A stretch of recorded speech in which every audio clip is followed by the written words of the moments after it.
Good morning. I hope you're all doing absolutely great. I'm doing great too. Thank you so much. Welcome to the sixth episode of Monday Mind Season 5. And do you know the topic of discussion today? It's environmental self-care. Had you ever heard of this topic earlier? Let's dig in detail about this topic today. Environmental self-care is nothing but taking care of the environment. So this dimension of self-care actually helps you to focus on the environmental health, that is how to harmonize and interact with the world around you.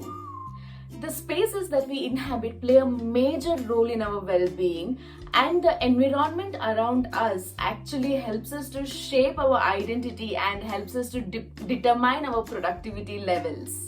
So let's see the ways of environmental self-care, and the first among them is organizing your space. You would have noticed that if your living space is too much cluttered, then your mind will also be cluttered. So it's very important for you to organize your entire living space so that it reduces the contribution into stress and anxiety. So it's important for you to keep your surrounding clean and tidy. Organize your wardrobes, clean your bed sheets, clean your curtains, and dust your windows and the spaces, the blank spaces, and make sure that the entire environment around you gives you the feeling of freshness. That is when it gives you some kind of space in your mind to think, and it actually reduces a lot of stress and anxiety in you. The second point is designate where work happens.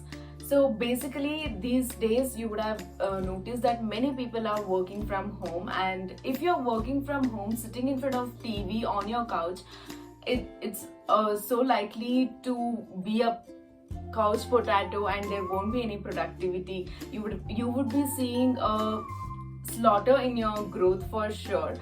So it's very important for you to designate an area in your house where you will be able to work, and that pushes you to increase your productivity level. The third point is make your space comfortable.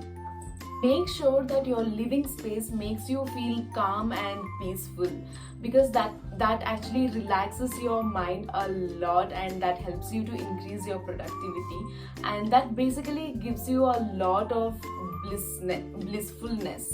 Make sure that there's proper ventilation, make sure that there's fresh fragrance around, make sure that soothing music that's running around if possible. All this should make you feel comfortable, and it should give you a sense of, it should be cultivating a sense of happiness and security and peacefulness. The fourth point is add your personal touch. Another way to feel at home is adding a personal touch that reflects your personality and that makes you feel like home. So it's important for you to choose certain ways that describes your personality, that reflects the happiness of your choices. That it might be the small things like decorating your home, using the art that you like, or maybe the bookshelves that you would love to choose, or maybe framing the images, pictures of your memories with your family and friends. So all this adds a personal touch, and that always keep reminding you the personality, the aura that you carry around you. So till now, whatever I discussed is about the environmental self-care, that you care for yourself and the things that's around you for your personal choices. But there's another way of taking care of the environment on a large scale, and in total, the fifth point of environmental self-care in a large scale now I'm going to discuss about is about community. Being in a community out of your household can actually have a positive impact on your health. Being actively engaged in your local community can actually help you to extend your support system and enrich the relationship. And how can you contribute to a local community? Maybe by donating your blood, or giving charity, donating something as a charity, or voting and selecting your leaders, volunteering in some social activities. All this comes under helping being in a community. And the next point is environmental impact. That's reduce, reuse, and recycle. You would have heard of this catchy slogan earlier, but the amount of waste that you produce, if you can reduce it, it not only helps the earth but also it supports your physical health. And you can actually initiate it by carrying your bags wherever you go to buy your products and commodities, and reducing the usage of plastic. Like, you can use the alternative eco-friendly products instead of using the plastic, and try reusing the clothes that you purchase, or you give it to somebody as charity and help them reuse the clothes that you wear.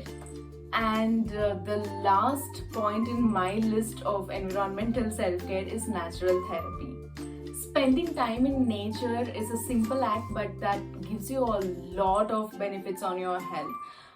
Being in nature actually helps you to lower your blood pressure, reduces your stress, and improves your creativity as well. So there are certain ways of being engaged with the nature. You can do plantation, you can go to hiking, you can go for camping, you can actually go near the lakes for a morning walk, or the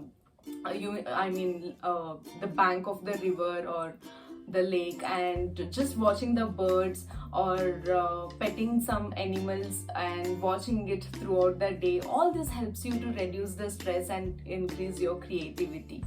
So these are the points that I wanted to discuss on this environmental self-care.